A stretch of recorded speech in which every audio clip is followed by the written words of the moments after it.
Presiden Amerika Serikat Donald Trump lagi-lagi menebar ancaman dan Israel juga masih bertahan di Lebanon Selatan meski menahan diri untuk menyerang proksi pendukung Iran Hizbullah. Lalu bagaimana nasib kesepakatan damai yang masih berlangsung di Swiss? Kita bahas bersama praktisi hubungan internasional Synergy Policies, Dina Praptora Harja. Mbak Dina, selamat petang.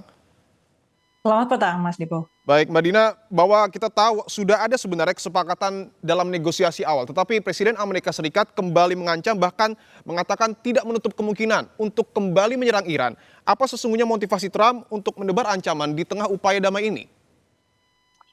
Trump sebagai presiden, dia punya satu gaya kepemimpinan yang kalau kita kumpulkan retorika dia selama perang Iran, itu esensinya selalu konsisten. Bahwa dialah yang paling kuat, dia ditakuti, personalitinya dia sebagai pemimpin, dia punya kepribadian yang membuat dia hanya bisa melihat dunia itu antara menang atau kalah. Dan antara mau bikin deal atau kita bom aja sekalian. Jadi cara beliau melihat masalah itu selalu seperti itu.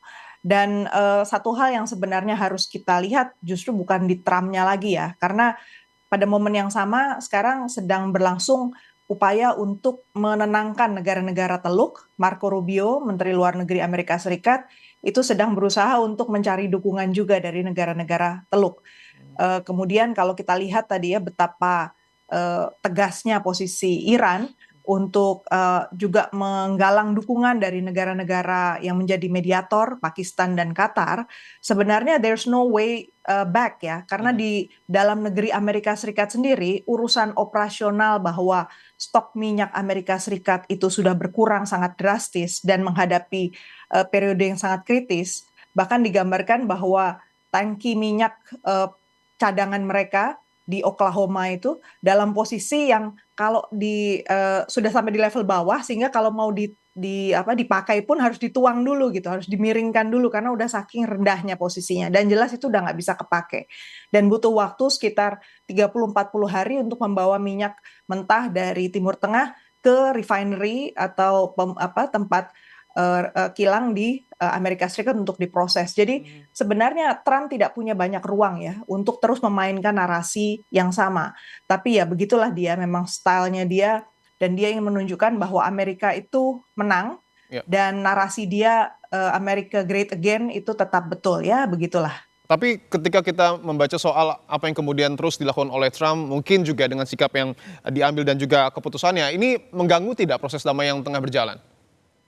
Ya jelas mengganggu karena dari pihak Israel memainkan ya psikologis Trump yang selalu mengayun di antara berusaha untuk mencari solusi di tengah masalah operasional dan teknis yang sebenarnya tidak berpihak pada Amerika Serikat dengan fakta bahwa Israel selama ini dianggap oleh setidaknya konstituen di Amerika Serikat ya sebagian yang para pendukung Trump bahwa dibandingkan negara-negara Timur Tengah yang lain, Israel itu adalah negara yang bisa melindungi dirinya sendiri dan mau menyiapkan segala peralatan demi melindungi dirinya sendiri. Berbeda dengan negara-negara Teluk ya, di mana di sana ditaruh pasukan-pasukan Amerika Serikat, mereka menyediakan military base, basis militer, tapi pada dasarnya yang bekerja itu juga termasuk orang-orang Amerika gitu kan. Jadi disitulah kemudian terjadi tarik-menarik antara Israel dengan Amerika Serikat. Jadi itu titik kerentanannya ya. Dan Netanyahu makin percaya diri nih. Kemarin tanggal 21 dia bikin statement di depan tokoh-tokoh Israel ya. Dan menyampaikan bahwa pada dasarnya nggak akan pernah dia menyerah terhadap Iran dan akan maju sendirilah terhadap Iran. Jadi ini menunjukkan bahwa kepercayaan diri Netanyahu bahwa Trump itu sebenarnya masih bisa dipengaruhi itu menjadi pengganggu. Oke, tentu kita akan terus simak ya bagaimana kemudian upaya perdamaian yang terus diupayakan di Swiss dan juga tentunya di Timur Tengah. Terima kasih Mbak Dina Praptora Harja, praktisi hubungan internasional Synergy Policies telah bergabung di Kompas Petang.